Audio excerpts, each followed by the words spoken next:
Hey, hey, hey, welcome to the Weed Out, where we weed out the bullshit and talk about the nonsense happening in our backyard.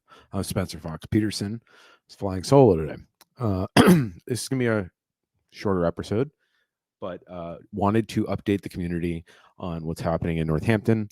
There's a homeless encampment up at Lake Fitzgerald or Fitzgerald Lake Conservatory, or whatever you want to call it, kind of near the Walmart. And there's a camp there. They call themselves the Moose Camp, and they're unhoused and they have nowhere to go.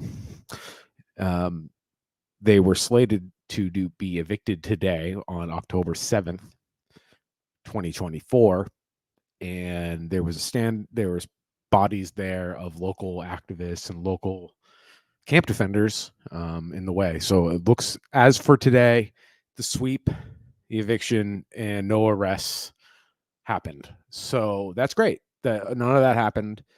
The fear was these people will be cast out of the one place they set up some sort of community to stay safe in.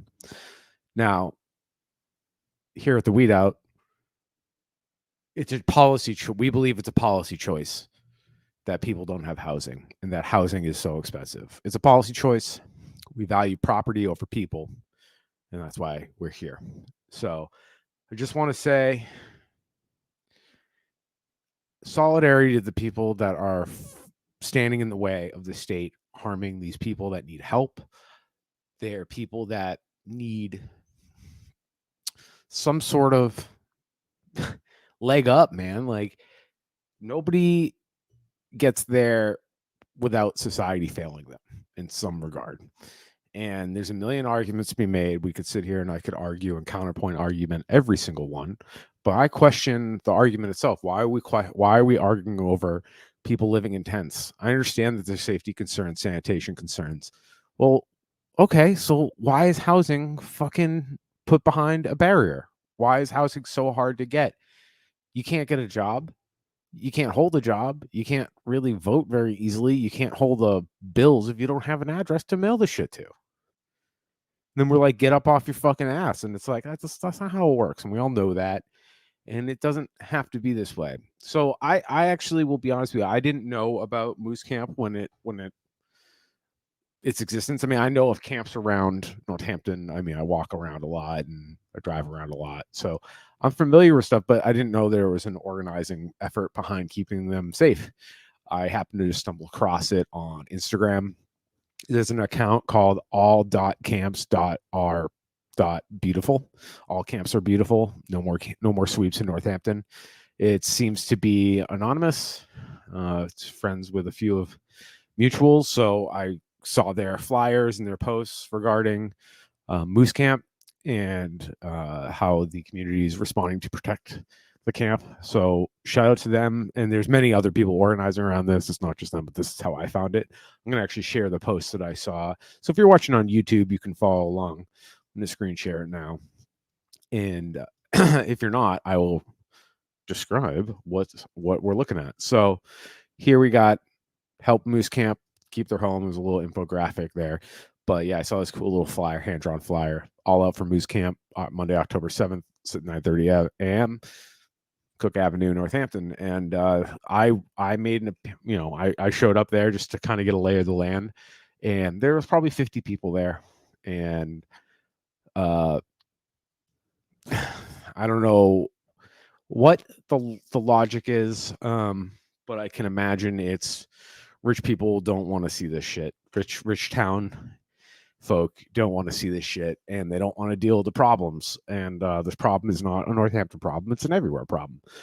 Every backyard has something like this. Holyoke too. And so I'm just going to share one of these pictures.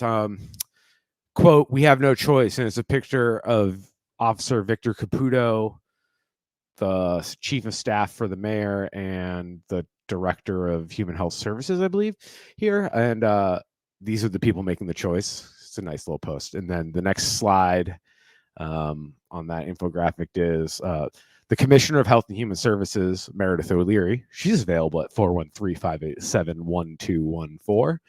M.O'Leary at northamptonma.gov. So if you want to reach out to Meredith, the Commissioner of Health and Human Services, She says they have no choice, but it seems like they're making a choice. Next on the list is Chief of Staff to Mayor Ciara in Northampton. His name is Alan Wolf. Phone number is 413-587-1067. Email address is awolf@northamptonma.gov. Next slide on this infographic. Officer Victor Caputo, Police Captain of Operations. Phone number is 413-587-1178. I love that it's really hard to find cop emails because God forbid there be a fucking, receipt trail. Fucking cops. But yeah, I'm not going to call him captain. He's Officer Caputo. Fuck your titles. But that's Spencer Fox. And the end of this infographic that caught my attention was the effects of invisibling homeless people and violently pushing them out of sight literally causes death at all times, but particularly in the winter. People are unable to get access to services such as hotel rooms, warming shelters, or access to medical care when they are shut away from their communities and snowed out. So while it is not ideal to be living outside when the weather gets bad, it's still relatively more stable than being moved around and staying in shelters. I don't know if anybody here has had experience with the shelter system, and it's different in every community, every state. I know I've personally never dealt with them, but I have a lot of firsthand accounts that people have told me, and I trust them. They're not always the safest places. They are very strict, and there's good reasons they're strict because you're housing people with, some have drug problems, some have behavioral issues, what have you. Think of all the variables that could happen when you're in a stressed out situation, such as being houseless. So the shelter systems aren't exactly safe. Add in other marginalizing factors, such as being a female on the run from domestic, a woman being on the run from domestic violence, or anybody marginalized. I mean, the list goes on, and it's almost never white guys that are in these situations, like myself. And that's not me making it up. That's just the truth. That's the truth of the numbers. And we can do better. We can have a better society. We do not have to accept this. So I appreciate these organizers at All Camps Are Beautiful and other local community organizers. There's a lot of overlap with like Demilitarize and just all the anti-fascist worker collectives around here. There's a lot of overlap with all the people because all these issues have a common theme, and it's hierarchical capitalistic systems. A system where we put profit on housing, and you got people with nothing you can leech out of them, profit wise, they're not worth housing. That's not a society I want to live in. Just going to be real with y'all. It's not a society I want to live in. It's not a society we have to live in. It's really unfortunate. And the reality is, people deserve better. We want to have safe communities. Well, pushing people in dangerous situations isn't the answer. When I was walking around, I've been going up there since I learned about it, just to kind of get a lay of the land myself, but as an observational person, I don't want, it's not polite to just go into somebody's home. And from what I can tell, the only issue that I could foresee would be sanitation issues. That's just life as a human being. I get it. So let's figure out some way to get some resources up there to alleviate any sanitation issues. Think porta potties, and we maintain them. This is like a good argument for public restrooms in general. So people aren't using fucking dumpsters as toilets. That's degrading to them, and it's just not great for sanitation overall for everybody's health. So it's a win-win, and the other thing I noticed, because it's on conservation lands, there's a lot of legalese about what's allowed on conservation land and yada, yada, yada. And it's you're not allowed to have a weapon in your tent. You're allowed to have a fucking arsenal. If maybe Massachusetts is a little more strict, but in the United States, there's more guns than people. And the people that probably need weapons the most are the people that live on the street, man. What are we talking about here? I mean, I have a house that's made of, concrete, 2x4s and brick, and it's fine for me to have a weapon because I got to defend this because property matters more than people. See what I'm saying?